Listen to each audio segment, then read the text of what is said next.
The following content is provided under a Creative Commons license. Your support will help MIT OpenCourseware continue to offer high-quality educational resources for free. To make a donation or view additional materials from hundreds of MIT courses, visit MIT OpenCourseware at ocw.mit.edu.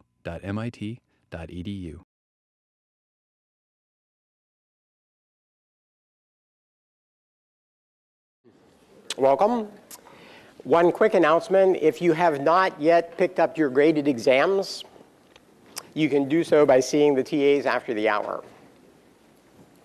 Okay?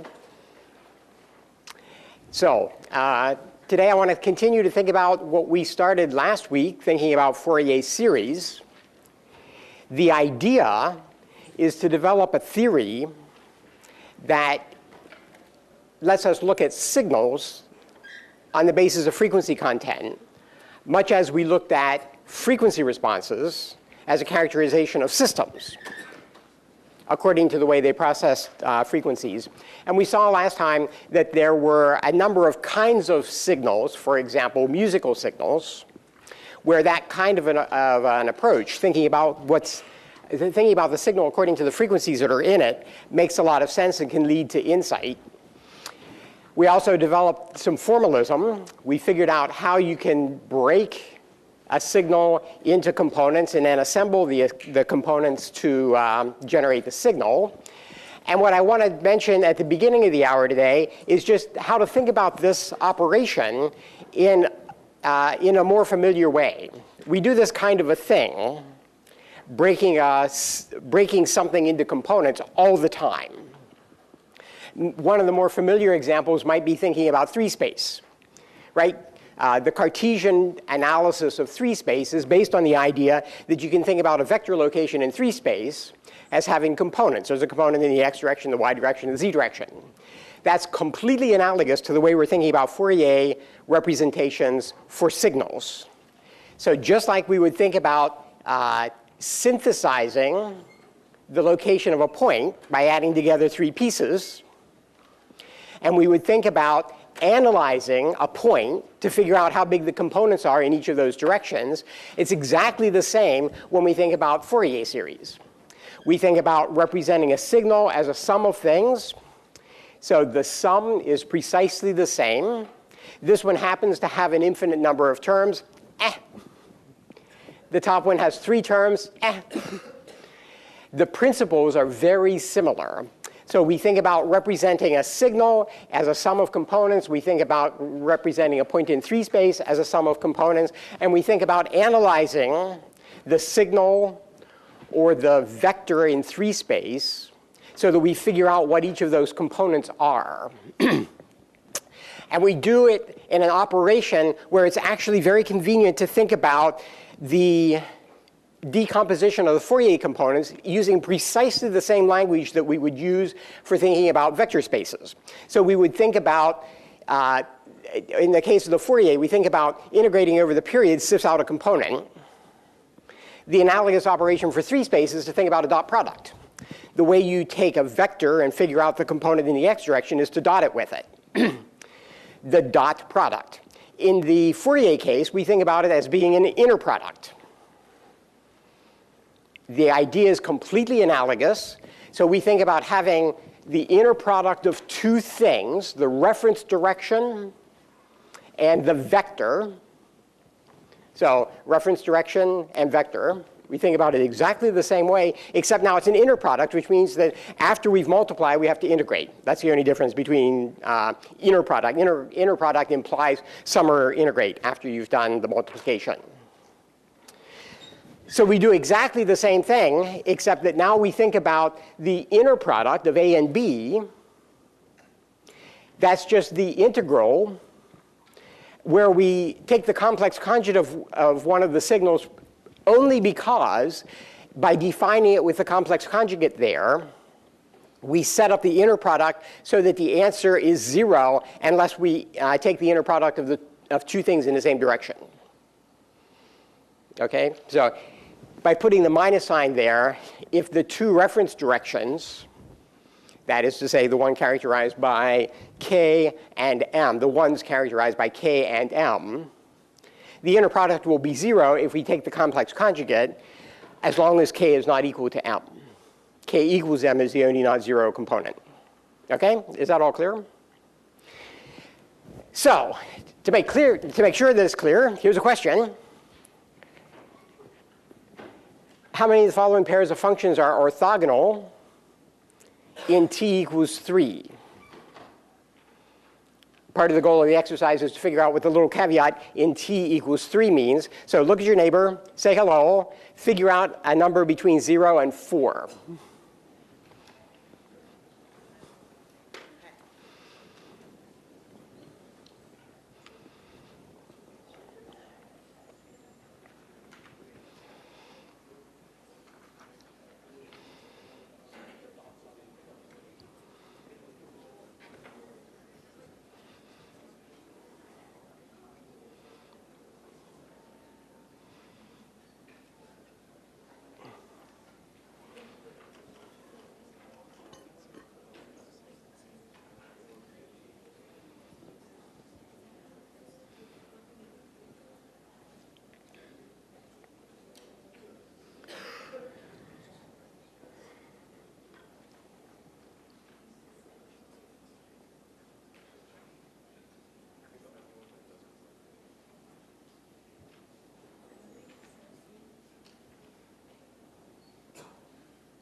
Sine pi t, right?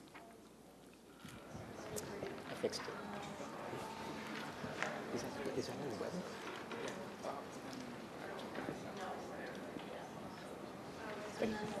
Thank you. Okay, so how many of the pairs are orthogonal to each other? Raise your hand with some number between 0 and 4, unless you're completely bizarre and raise 5. I mean, okay, come on, higher so I can see them. Remember, if you're wrong, it's your partner's fault. It's not your fault. Okay, not quite. A lot of bad partners. No. Let's do the first one. Is the cos of 2 pi t orthogonal to the sine of 2 pi t over the interval capital T equals 3? Yes? No? I haven't a clue. I don't care. No. You all care. No. Are they orthogonal? So how do I formally ask the question, are they orthogonal? Okay, so it's either the last slide or the next slide. So go back to the last slide. What's it mean if they're orthogonal? Yeah.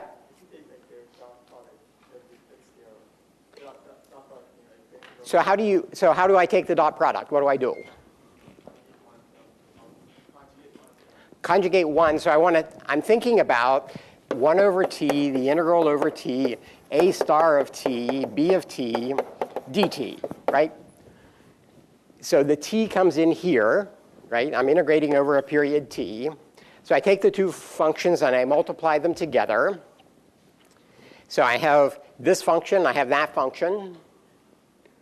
I multiply them together. If you multiply two sinusoids of the same frequency but different phase, what do you get? Another sinusoid, right?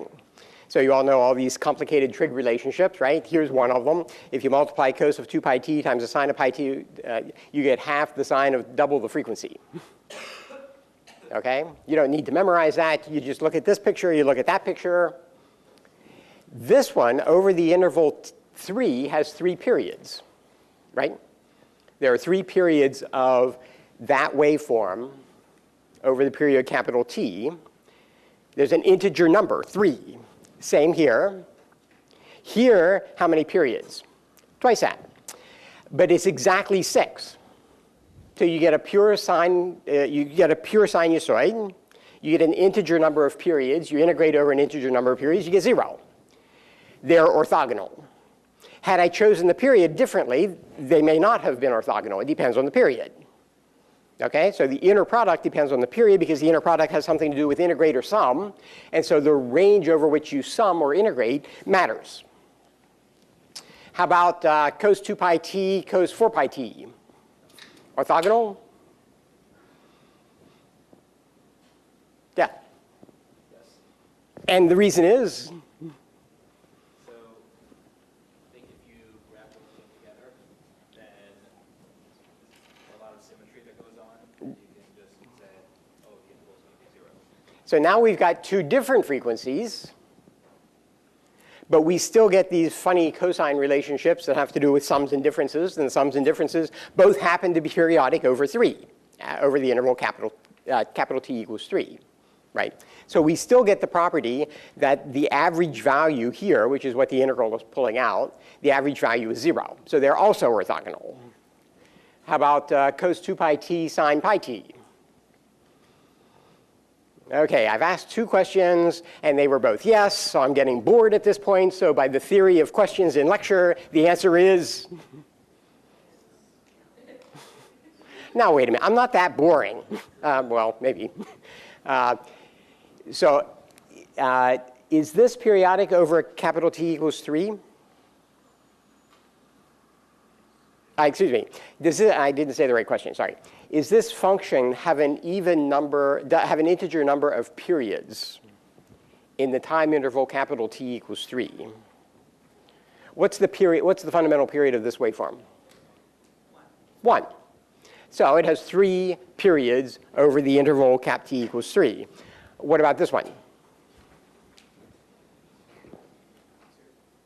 Period is 2. How many periods are there in the time interval capital T equals 3? The period is 2. How many periods are there? 1.5. Not an integer. Bad news, right? So integer number 3, not integer number. If you were to integrate this over the period T equals 3, if I didn't multiply them, if I just did that, if I just thought about that integral, I wouldn't get 0, right? There's more positives than there are negatives. And when I multiply them, the same sort of thing happens. I get 2 big peaks down and only 1 big peak up. It's because the resulting waveform is no longer has an integer number of periods in the interval capital T equals 3. Okay?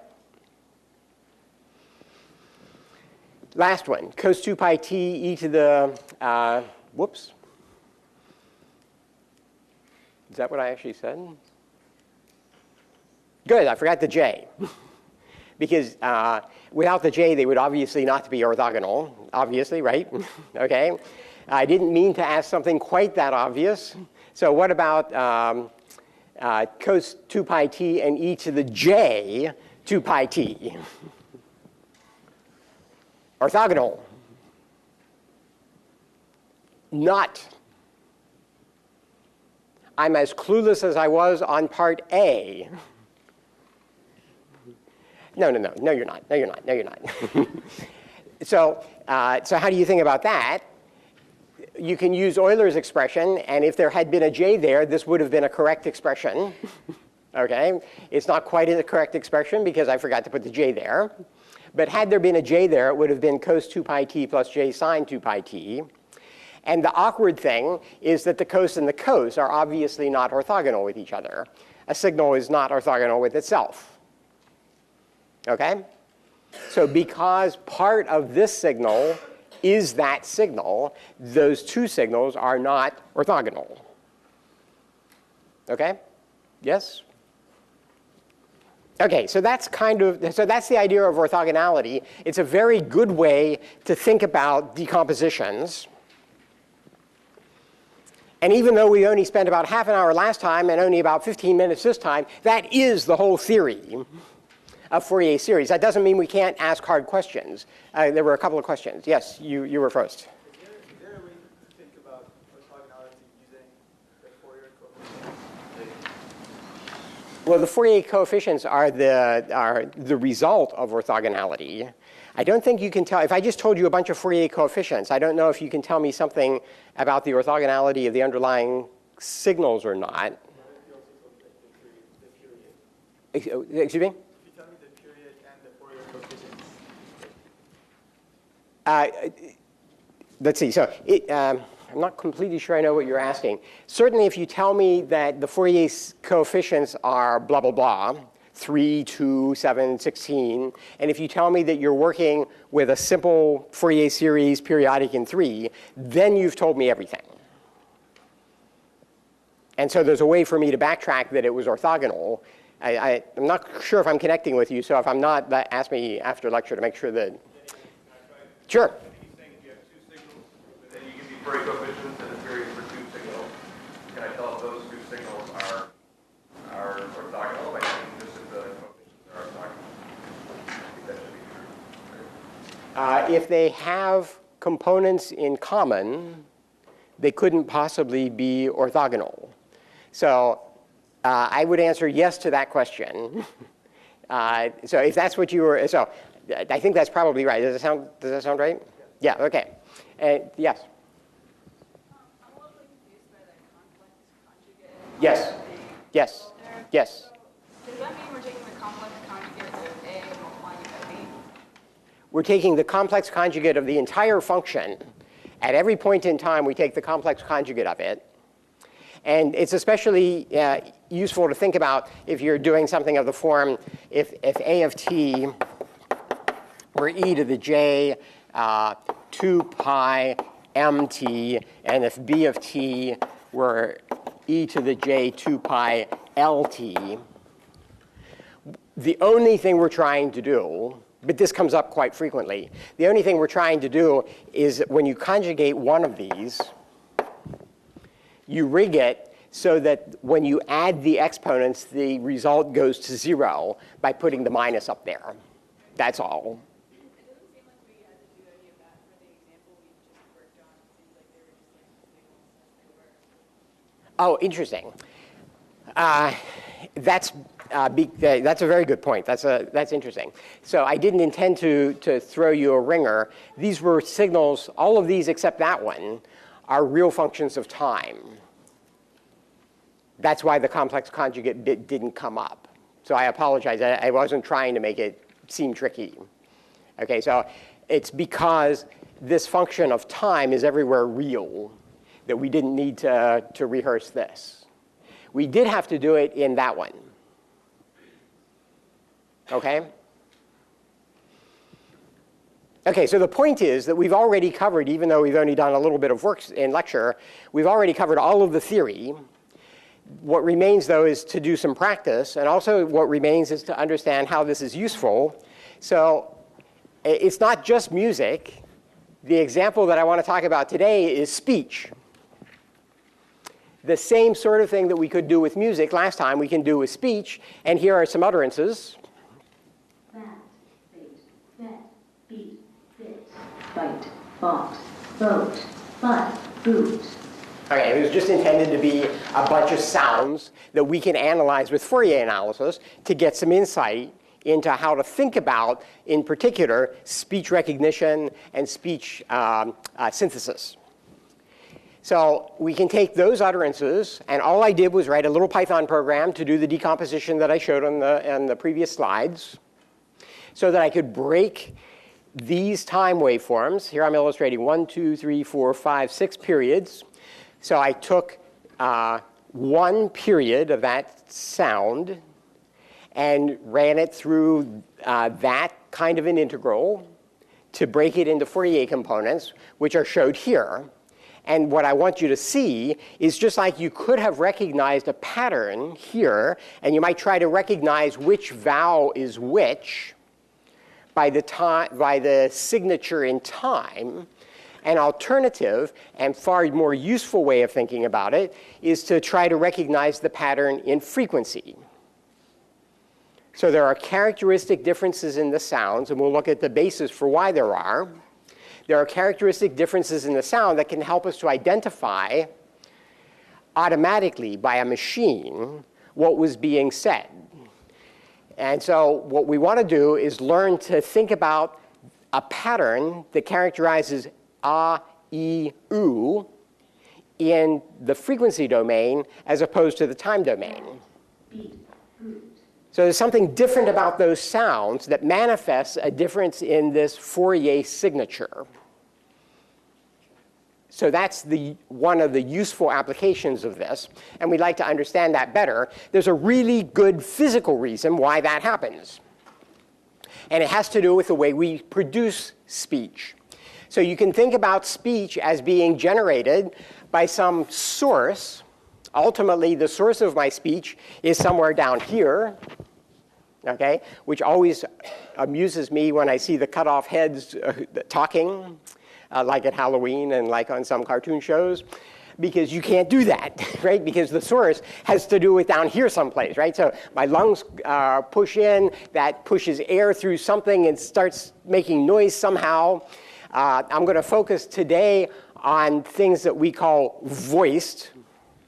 In a voiced sound, in a voiced sound, it's caused by vibrations of the vocal cords. So if you were to stick a camera down someone's throat, this is the sort of thing that you would see. It's an enormously complex structure whose mechanics are extremely difficult to understand. Because what happens is when you want to make a high sound, you tense the structure. You pull on some muscles that pull the cord. The cords are normally rattling pretty fast. And what you do is you pull on a muscle that tenses them to make it go higher. But your intuition should say, now wait a minute, you're making it longer to make it higher? And your intuition would be right. Normally, long organ pipes are higher or lower in frequency. Lower. So you have to do a lot of mental calculations in order to move these muscles correctly so that the resulting frequency of the vibration comes out right. It's not obvious because two things happen as you tense the muscle. The folds, the vocal cords get longer, which you would think would make the frequency lower, but they get tighter, which of course goes the other direction, right? So it's a very complicated thing, and in fact it's something that goes bad with professional speakers, but even more professional singers often have a lot of trouble with the enormous stress that happens on this structure with repeated use and repeated overuse. Anyway, this takes a real beating, but that's ultimately the source of speech. But if that were all you had, it wouldn't sound much like speech. A lot of the interesting stuff comes from these cavities that you intentionally manipulate as you're speaking to make the different characteristic sounds. So the idea then is that you have a source that contains information like frequency. What's the pitch of the utterance? But you have this other thing which is acting like a filter.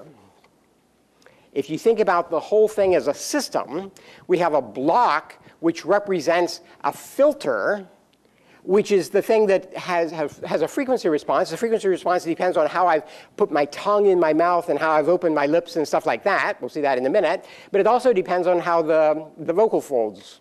It has an input, which is the vocal folds.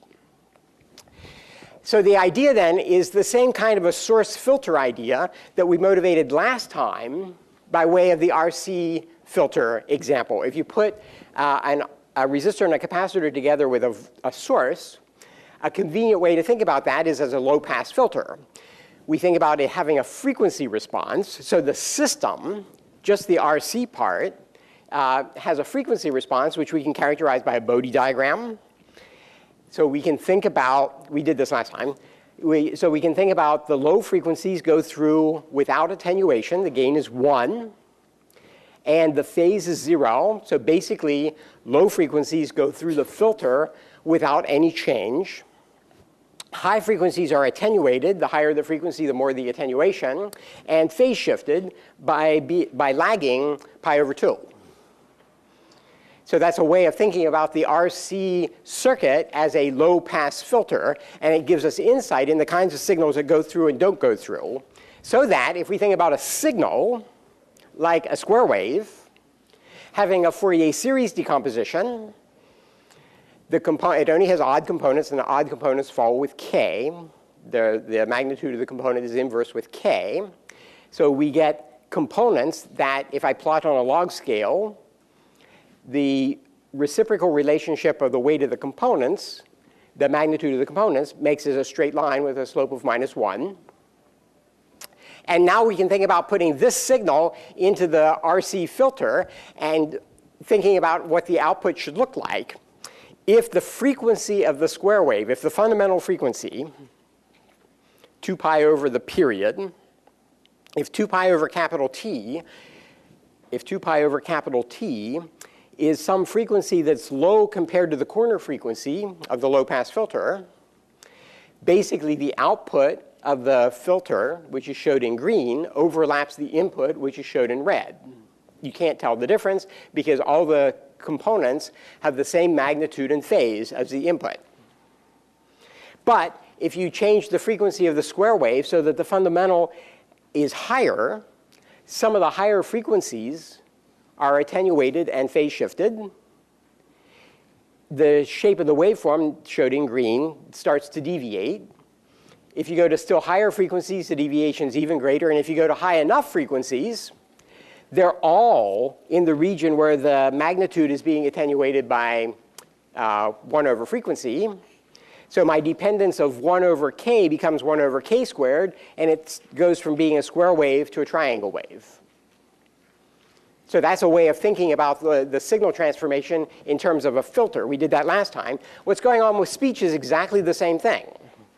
What we want to do is think about the glottis makes some kind of a sound that goes into a filter. The filter is this thing that is controlled by my tongue's position and my jaw position and my lip position and stuff like that, and what comes out is speech. To demonstrate that, here's a film that was made by Ken Stevens. Ken Stevens was a professor in this department. He just recently retired.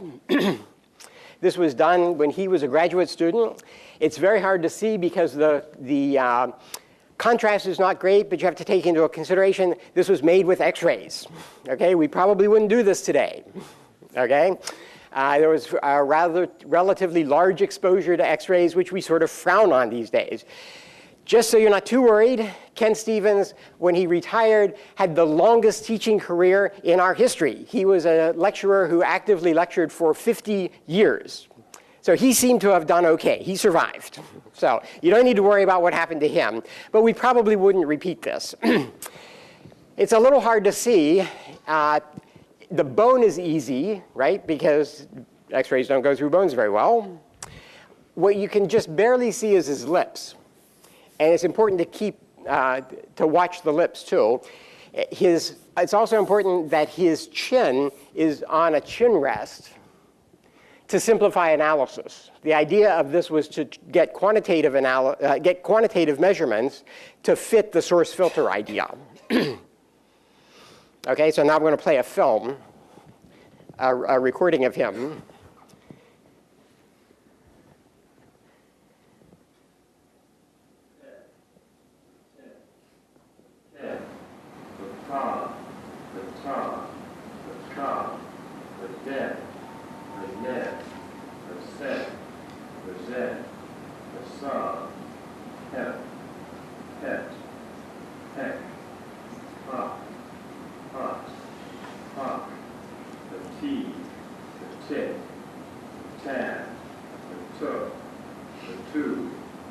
Tet, the tot, tek.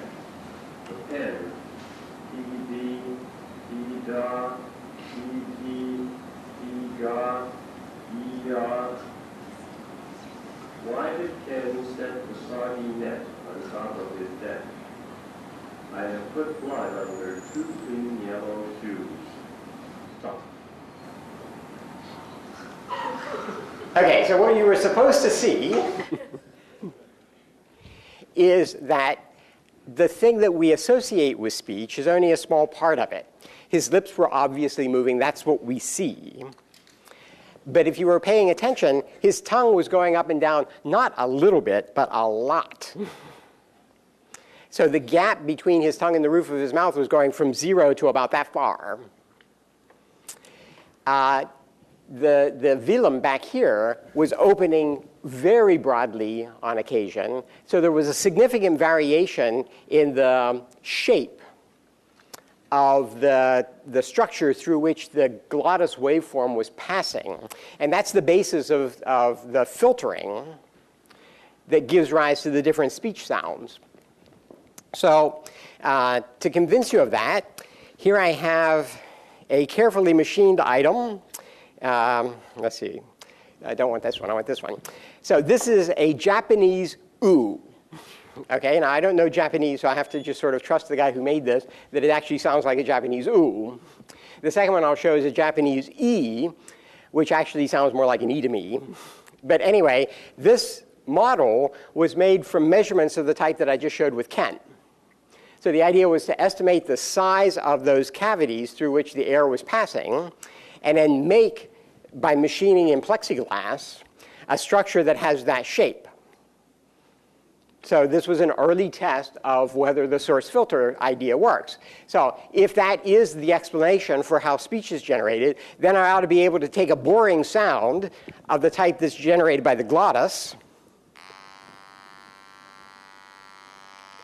and put it through this, and it should sound more like a vowel. Okay? Got it? Know what I'm talking about? So this is a Japanese oo.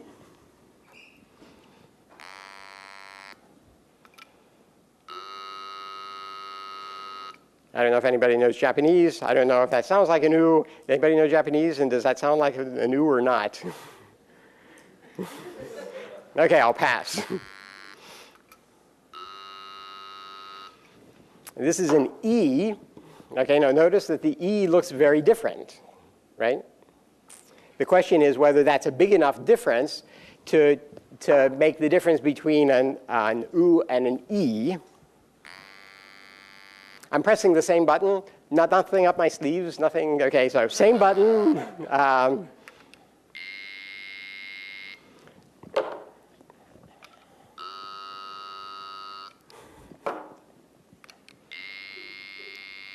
Okay, so what you're supposed to be convinced of is there's enough information in the shape of the vocal structures to account for the difference in the sounds.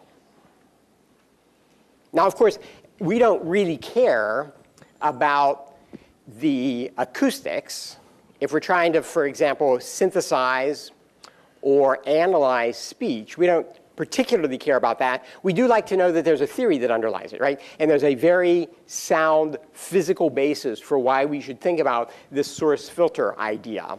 When I say source filter, so everybody calls it the source filter model of speech. So there's a very good physical reason for why that should be true. Of course, what we care about is the frequency response. So here what's showed is measurements of frequency responses taken from speakers.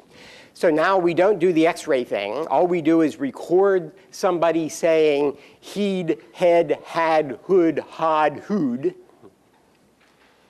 And we look at men, women, and children, and we characterize how their frequency responses change when they make those different sounds.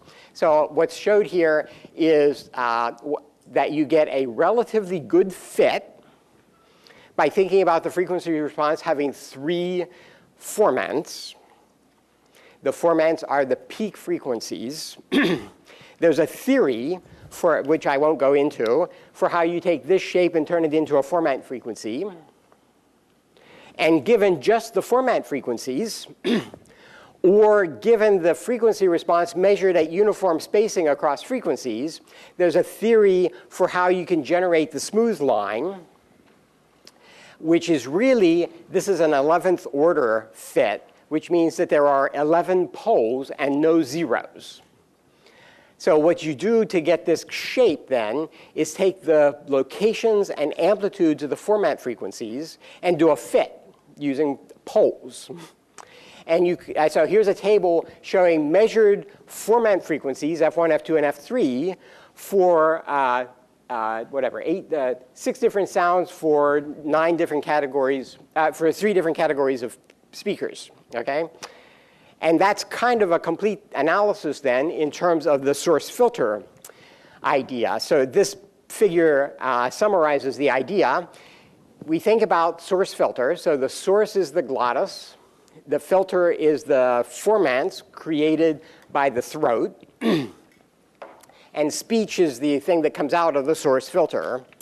The source is some periodic waveform caused by the banging together of the vocal folds. The filter is the frequency response of the throat. And the result then is just passing this glottis waveform. So this is the glottis wave. This is a measured by sticking a microphone in somebody's throat. This is a measurement of what the glottis acoustics looks like.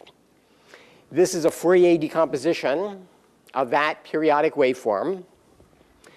Then this is the frequency response of that thing.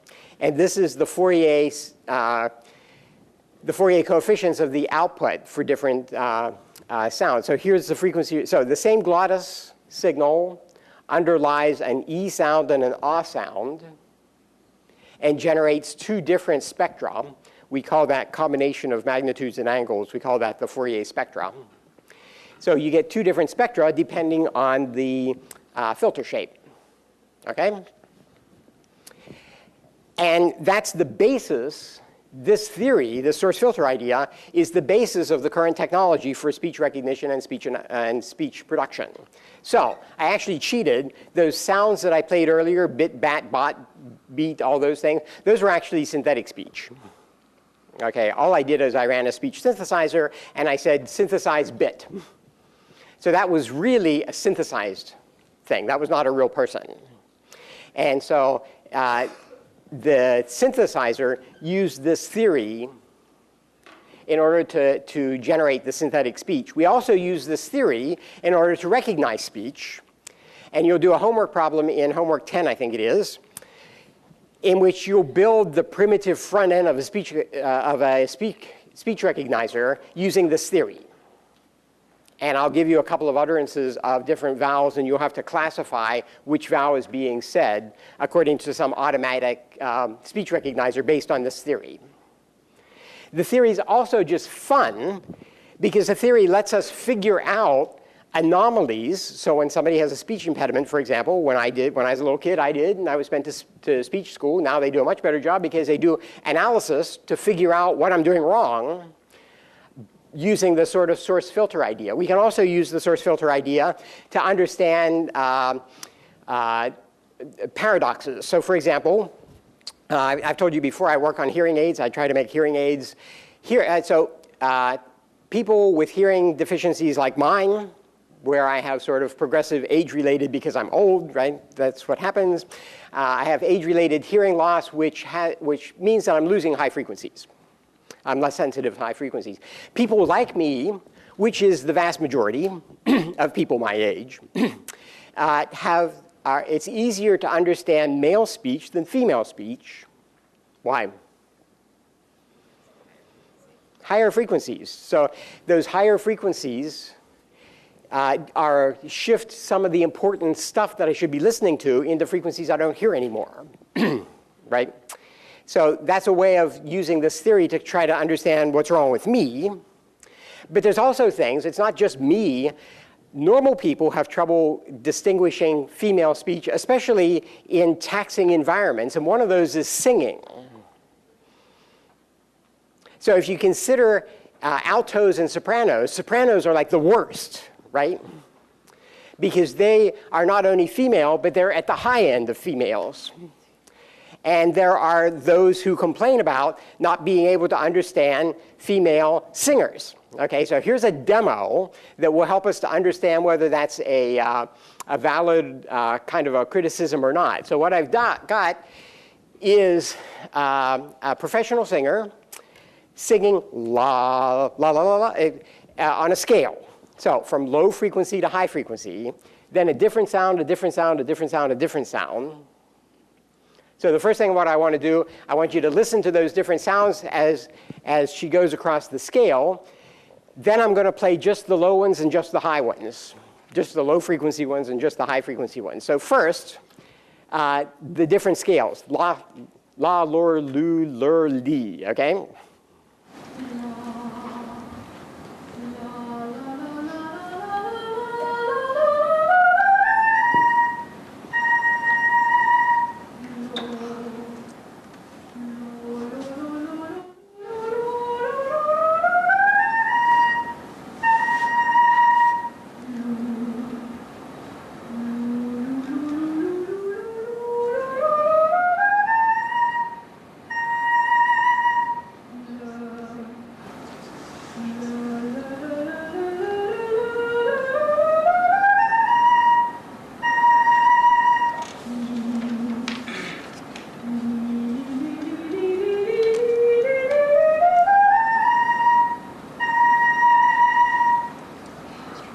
Okay?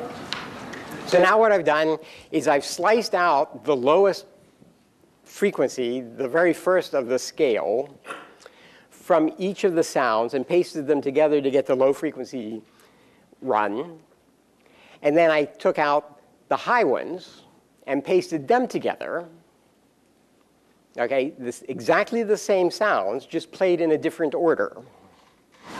So first the low frequency ones.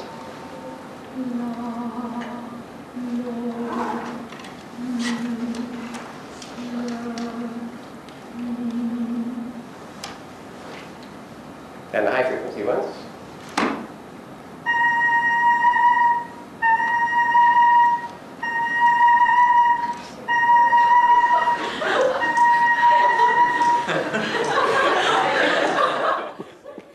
It's not her fault. She's doing everything right. And you can see that. Here's, again, a Python program analyzing those same segments. So what's showed here is the E, the filter derived from the E by thinking about the li, li, li, li, li, li, by looking at that sequence and averaging across the frequencies. So here's the filter. Here's the filtered glottis spectrum for a low frequency, an intermediate frequency, and a high frequency. What's the difference between the low, middle, and high? What's characteristically different at low and high?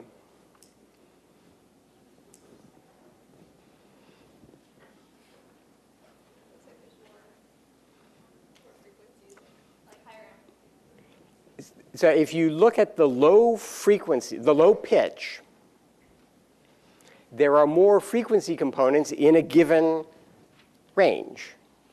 So if I say analyze the frequencies between 0 and 1,000 hertz, 1,000 cycles per second, there are more lines when you have a low frequency. And so you get the density of the lines is greater for the low frequency utterance than it is for the high frequency utterance. The low frequency utterance is spaced close enough that you can clearly figure out this pattern from that spacing, because there are multiple lines per peak. The problem is that the speech waveforms have very sharp resonances. The peaks are narrow, so that as you go to a higher frequency, now it's very hard to see. So where there was 2 lines characterizing this guy, now there's 1. And at the highest frequency, there's nothing there. Similarly, with these peaks, again, several lines representing each peak, one line representing nothing representing this peak, nothing representing that peak. There is nothing about E in that signal. And if you do the same analysis for ah, you get the same result. There's nothing about E, and there's nothing about ah. There's just nothing there. There's no way anybody is going to tell those two sounds apart. So if the singer put her voice, her vocal tract in precisely the right location, there would be no difference between those sounds, okay, regardless of what the director said, okay? So that's the problem. So that's a way of using the Fourier analysis to gain some insight into some anomalous situations, yeah? So does this have more to do with the rate at which you're sampling? No. It has to do only with the frequency content of the glottis waveform. The glottis wave, you can think about it as sampling, and that's a good insight, because the Fourier series only has components at integer multiples of a base frequency. So that means we're sampling in frequency, not in time. So we have this potentially continuous frequency response, which is characterizing this. That is continuous. I could excite this at any frequency that I want to, but the glottis waveform of the singer is only sampling that at particular frequencies.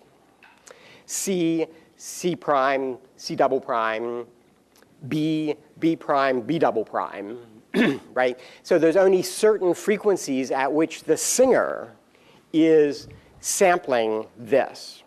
So there is a way of thinking about it as sampling, but it's not sampling due to my A to D converter or anything like that. It's sampling in frequency. So the point is that this kind of a source filter idea, and more generally, the filter idea is such a powerful representation that next time we'll think about how to do the same sort of thing for non-periodic stimuli. See you then.